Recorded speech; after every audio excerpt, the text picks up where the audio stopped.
मैंने यूपीएससी 2020 में 394 रैंक हासिल। मैं यहाँ आपको शॉर्ट नोट्स कैसे बनाने हैं जो प्रीलिम्स से बहुत ज़्यादा काम आते हैं मेरे, तो मैंने जैसे बताया मैं आपको वो बताना चाहूँगा। ये मेरे मॉडर्न हिस्ट्री के नोट्स हैं जो मैं बनाता था। ये मेरे नोट्स हैं जितने भी हैं, ये प्रीवियस ईयर के जितने भी पेपर्स मैंने एक एक एनालाइज किए हैं, जिनको मैं अभी आपको डिटेल्स में बताऊंगा, ये वो हैं। साथ ही साथ मेरी ये एनसीईआरटी के नोट्स हैं जिसमें मुझे एंशिएंट, मिडिवल और हिस्ट्री सब कवर है। तो यानी प्रीलिम्स के लिए मेरा पूरा पैकेज है मॉडर्न इंडिया के लिए, जिसमें सब। और ये वो है जो मुझे एनसीईआरटी के शॉर्ट नोट्स जो मैं क्रिस्प बनाता था। अगर बुद्धिज्म से क्वेश्चन पूछे गए तो मैं एक जगह लिख के इसको स्टेपल करके कि बुद्धिज्म से ये पूछा गया है, सरस्वतीवादन पूछा गया था पिछली बार, तो ये सब मैं एक एक करके नोट्स बना के एक जगह रखता था।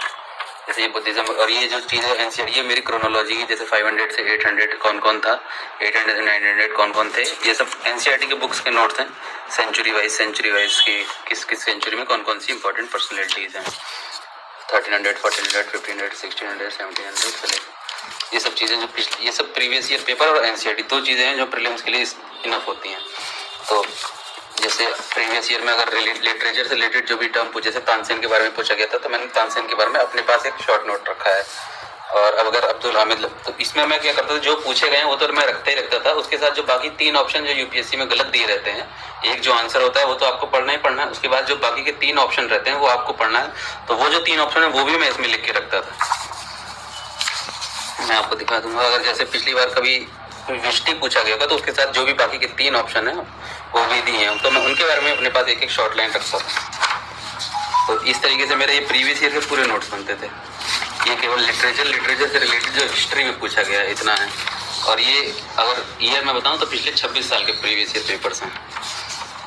ये देखिए आप, इसमें ये पूरे लिटरेचर टर्म्स के मैंने पूरे दिखाए।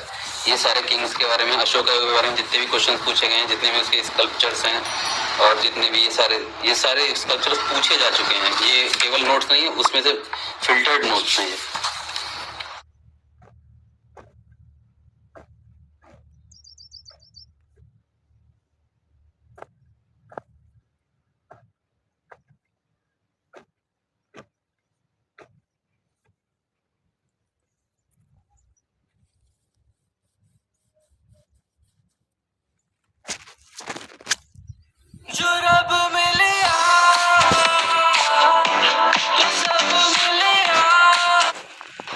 अशोका के जितने भी रॉक एडिक्ट्स पूछे गए हैं, जितने भी पूछे गए हैं सब लिखे हुए हैं यहाँ पे। इंस्क्रिप्शंस, ये अलग अलग टेम्पल जो यूपीएससी हर बार अलग अलग पूछती रहती है, या फिर जितने भी टेम्पल से रिलेटेड टर्म है, किंगडम कौन सा किंगडम क्या है, इंडस वैली में कौन सी साइट, ये सब प्रीवियस ईयर क्वेश्चन के कंप्लीट एनालिसिस है।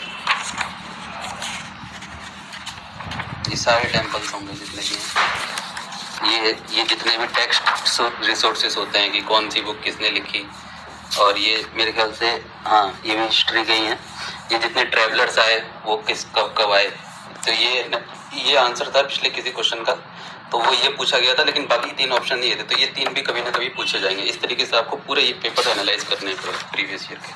ये सारी पर्सनैलिटीज हैं जिनके बारे में यूपीएससी पूछ रखी है, तो उनके बारे में उनकी बुक्स उन्होंने क्या क्या लिखा है वो मैं पूछता था, वो मैं लिख लेता था अपने पास। रविन्द्रनाथ टैगोर, तेंदुलकर, लाला लाजपत राय, B.R. अम्बेडकर, इन सब की बुक्स वगैरह कि इन्होंने कौन कौन सी बुक्स लिखी हैं, ये सब मैं लिखता था, इनका कंट्रीब्यूशन। लेकिन शॉर्ट नोट सब शॉर्ट है,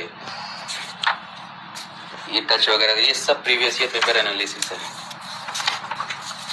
ये सारी पर्सनैलिटीज हैं, दीनबंधु मित्र, अन्नमाचार्य, जितने भी पूछे गए हैं। ये रिलीजन वाले नोट्स हैं प्रीवियस ईयर के, केवल बुद्धिज्म, जैनिज्म, बुद्धिज्म के जितने भी सेक्ट्स हैं। बुद्धिज्म में ये मैत्री 2018 में भी पूछा गया था, देखिए। और ये 2000 से पहले भी एक बार क्वेश्चन आ चुका था, यानी ये रिपीटेड क्वेश्चन था जो मेरे लिए इजी हो गया था, क्योंकि यहाँ से मैत्रेय टर्म पूछा था, मैंने मेरा आंसर सीधे बुद्धिज्म था, मैंने यहीं से लगाया था।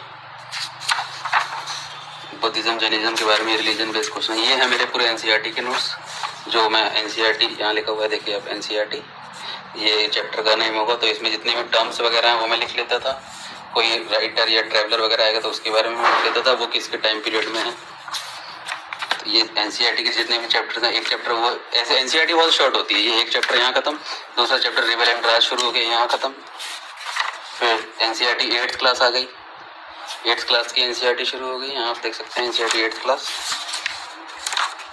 थीम 15, ये एनसीईआरटी के नोट्स हैं, इसमें मॉडर्न इंडिया थी। ये एनसीईआरटी के नोट्स हैं, ये भी मॉडर्न इंडिया है। इसमें यूरोपियन सिग्निफिकेंस वगैरह दे रखा है, यूरोपियन, डच, मॉडर्न है। ये थोड़े से मैंने स्पेक्ट्रम मेंस के लिए बनाए थे, ये वो है। इसमें प्रेस के बारे में जितने भी एक्ट्स वगैरह थे ये मैंने एक जगह लिख लिए थे। जैसे हिस्ट्री ऑफ इंडियन प्रेस है, तो इसके जितने भी रेगुलेशंस हैं ये मैं अपने पास लिख के रखता था।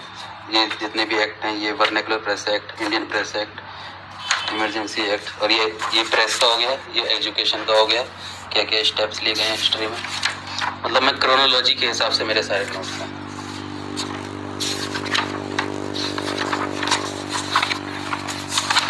ये मेरी जितनी भी बुक्स हैं जो हिस्ट्री में मॉडर्न इंडिया में जितनी भी ये न्यूज़पेपर वगैरह, न्यूज़पेपर उनका राइटर, न्यूज़पेपर उनके राइटर, जो भी बुक्स होंगी, जैसे द हिंदू न्यूज़पेपर हम पढ़ते हैं, इसका राइटर, इसका फाउंडर कौन था, इस टाइप ये जितने भी हैं शुरू में राइटर्स और उनका न्यूज़पेपर है, ये सारे न्यूज़पेपर हैं। मैं एक जगह ये सब लिख लिया। पेंटिंग्स में कौन कौन था और जितनी भी एसोसिएशन हैं, जितनी मॉडर्न इंडिया बनी थी, वो सब मैंने एक जगह लिख रखी हैं।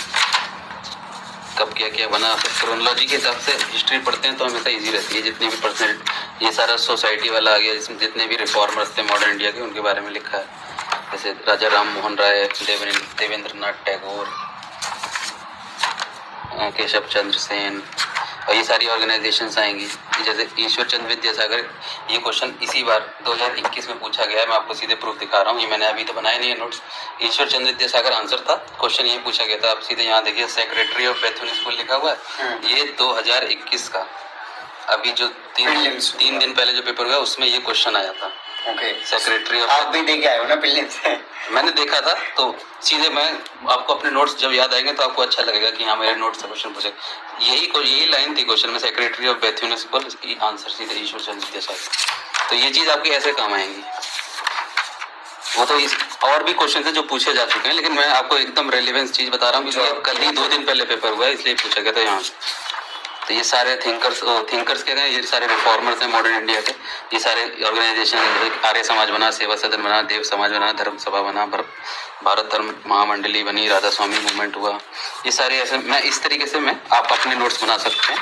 एक एक मूवमेंट, उसके थिंकर्स, वो कब स्टार्ट हुआ, किस ईयर में, कौन मेन पर्सनैलिटी थी, उसकी बेसिक आइडियोलॉजी क्या है, इस तरीके से आप अपने नोट्स बनाएंगे। जितने भी रिफॉर्मिस्ट मूवमेंट हैं, जैसे ये रिवॉल्यूशनरी एक्टिविटीज, इसमें भगत सिंह वगैरह, ये सारी चीजें कौन सी कॉन्स्पिरेसी के, जैसे ये लिखा ना अलीपुर कॉन्स्पिरेसी, इसको मैंने इधर लिख दिया तो अलीपुर कॉन्स्पिरेसी ऐसे आ गया। तो नोट्स में कलर वगैरह से ये रहता है कि सीधे सीधे हेडिंग आपको दिख जाएगी। सीधे सीधे हेडिंग के अंदर आप जब एक हेडिंग लिखे तो उसको एक कलर से लिखता था, फिर अगली हेडिंग तो मैं दूसरे कलर से लिखता था। सीधे सीधे मुझे पता चलेगा कि ये टॉपिक अलग है, ये अलग है, ये अलग है। जैसे यहाँ महाराष्ट्र है, इतना महाराष्ट्र चल रहा है, ये पंजाब के हैं जितने भी मूवमेंट्स हैं। जैसे गदराइट है तो यहाँ मैंने उनके जितने थिंकर्स कह रहा हूँ, थिंकर्स नाम आ रहा है, ये जितने भी रेवोल्यूशनरी हैं उनके ये नाम है, ये उसके बारे में चीज़ें हैं। इस तरीके से आपको अपने पूरे नोट्स ऑर्गेनाइज रखेंगे तो बहुत फ़ायदा मिलेगा। जैसे ये जितने भी नाम होते हैं तो मैं लिख देता, इतने बंगाल से हैं, इतने महाराष्ट्र से हैं, इतने पंजाब से हैं।